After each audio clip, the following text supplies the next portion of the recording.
পবিত্র ঈদ উল ফিতরের 7 দিন ছুটি শেষে আগামীকাল মঙ্গলবার খুলছে সরকারি অফিস, ব্যাংক, বীমা প্রতিষ্ঠান।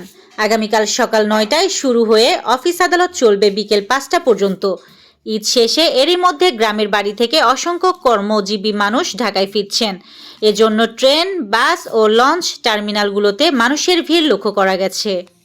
ঈদ শেষে ঘরমুখো মানুষের ভোগান্তি কমাতে লঞ্চ ভাড়া 10% কম রাখার আশ্বাস দিয়েছেন নৌ পরিবহন মন্ত্রণালয়ের প্রতিমন্ত্রী রাজীব আহসান। মঞ্চে যারা বড় বড় কথা বলতেছেন তাদের দায়িত্ব এবং কর্তব্য আমি মনে করিয়ে দিতে চাই।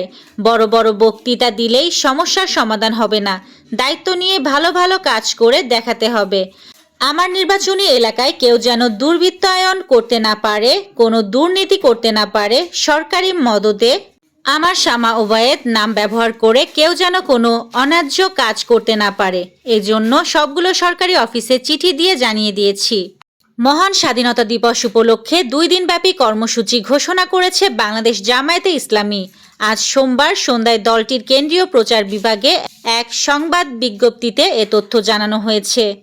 এবারে বাগেরহাট শহরের খানজাহান আলী ফিলিং স্টেশনে হামলা ও ভাঙচুরের অভিযোগে এক যুবদল নেতাকে গ্রেফতার করেছে পুলিশ। দেশের বাজার সোনার দাম বাড়তে বাড়তে প্রতি ভরি 3 লাখ টাকার কাছাকাছি পৌঁছে গিয়েছিল। মধ্যপ্রাচ্যের 4 সপ্তাহের যুদ্ধের ডামাডোলে সেই দাম কমে 2.5 লাখের নিচে নেমে এসেছে।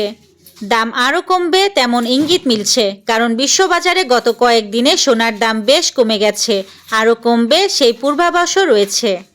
ইরানে যৌথভাবে যুক্তরাষ্ট্র ও ইসরায়েলের হামলার পর মধ্যপ্রাচ্য জুড়ে সংঘাত ছড়িয়ে পড়েছে।